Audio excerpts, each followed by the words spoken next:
everybody? Welcome to the NBA Files. I'm Everett Terry, as always. I'm here with Kwame Fisher-Jones, who seems to be having a good time already before we even gotten in the topic. What do I know? I know it's coming. I know it's coming. Listen. I'm trying not even to make eye contact. You already know what's coming. Let's talk your Los Angeles Clippers. Good old Clippers. I remember at one point in the season when they started out pretty hot. They were like 5-1, 5-2. You were like, oh, look at the Clippers. Look at Blake.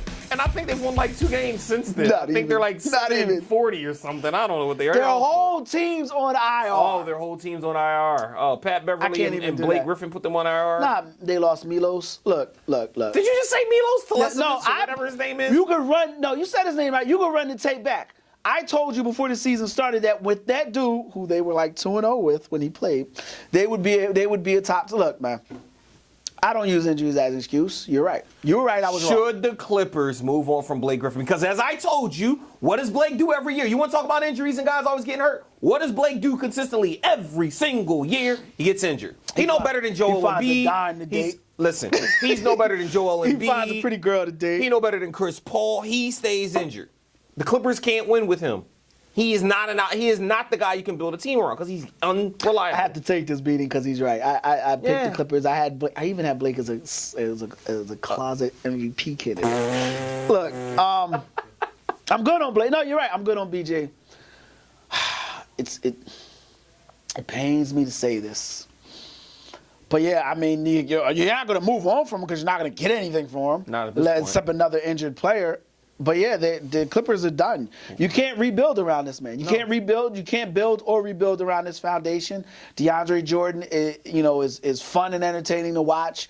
Catch alley-oops and block shots. But 14 points a game and 17 rebounds. That's I don't think he averaged. I think he's at like 10. He's like 12 boards. Yeah, and like but they're always gurneyed up. I wrote that down. They're always gurneyed up. So you're right. It's the bad part about it is Blake. He's a franchise player, just like Joel is. But the whole, and like I said, stop with the ifs with these dudes. It's when. It's not if they get hurt. It's when they get hurt. Anthony Davis. When. Exactly. I mean, we can go through this. Anthony Davis, when. Kyrie Irving, when. When they get hurt, are you prepared? What are you prepared to do? And the Clippers are prepared to lose. I like Garrinoli. Injured. I mean, and I hate Patrick Beverly, a.k.a. Sealy from The Color Purple. But, look, Doc Rivers' job is on the line, and he responds by re-upping his son. It's over with for them. Yep. It's over. Blake is not going to come back and carry you, and they were losing beforehand. DeAndre Jordan for Tristan Thompson, while I like that trade for Cleveland, on the surface it looks like it's a bad trade, but you think about the offense that DeAndre can give you, the extra possessions, the block shots, the things that DeAndre gives you that aren't in the stat sheet. I like that move, but that doesn't help the Clippers in any way, shape, or form. And the Lakers are moving along. Yeah, they're gonna pass them. Last week, you convinced me to diss Lonzo. And I had to go back and smack myself. Yeah, because he put up a triple-double. Well, no, not because he put up a triple-double. Yes, he has a crappy shooting percentage. Yes, his jump shot is broken. But yes, he leads this draft class in assists per game. Yes, he's second in this draft class in rebounds per game. Yes, he leads this draft class in minutes per game. So for all the warts, he's still damn good. He's still a damn good-looking player. He's still the Halle Berry of this draft class. Listen, it's a little bit of crazy, but I take him. They are the best team in L.A. The Clippers are dying, and they're back to being irrelevant, back to being the dead old It hurts. Clippers. Like I said it before. They fell fast, man. Fast and furious. It makes your man parts hurt because Blake is a talent. Yeah, he is. No, don't do that. I'm not saying he's not. You were right. I gave you that, but he's a bona fide talent, and to watch he can't stay healthy. Embiid's so what do you talent. Okay, so Anthony Davis all is talent. All these bigs can't stay healthy. So let me move past this.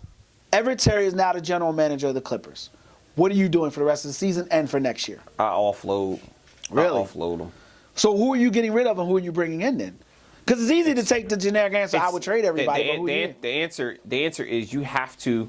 So I look at it, and the only way that it works is you kind of have to go about it like Miami did. The Miami Heat. Remember when they had a good team? and their team fell apart in a hurry, and they had Chris Bosh, that big man that got injured. Sounds a lot like a Blake Griffin scenario, right? But what did they do? They built up Hassan Whiteside and said, we're going to add guys around that can complement you. You don't have that coaching, though. No, you're right. I'm not, but again, you asked me what I would do as the GM. The first thing I'm going to do is I'm going to say, you know what, we have to make this team built a lot like the Miami Heat. DeAndre Jordan will be our primary piece, and we're going to find good guys, B players like a Goran Dragic, like a Josh Richardson, like a Justice Winslow. Bring these guys in that can help complement, and we play inside out like old school NBA. And it might not work, but it's better than sitting here building our whole hopes and dreams on a guy who gives us, half a season on regular and then gets injured when we need him, and now we're struggling and we're a middling 500 team. I mean, even with Blake, they were a middling 500 team. They weren't as impressive as people thought. And when you look at their record without Blake, they're even worse. That's my answer. I know, it burns. I know. Come on, Usher. Let it burn. Come on, Usher. Should the Cavs consider Blake Griffin? I mean, why not? They got everybody else injured. They got Derrick Rose, Isaiah Thomas. I mean, they're a team of injuries. Why not? Bring them in there, too. Let them sit on IR for half the season. Bring them back for the playoffs so he can give you something. Question is, what are they going to give the Clippers that makes sense? Thompson. And that number 3 pick, that might be the only thing they can do. If I'm the Cavaliers, and we'll say that for a bonus segment. If I'm the Cavaliers, I'm not letting that pick go.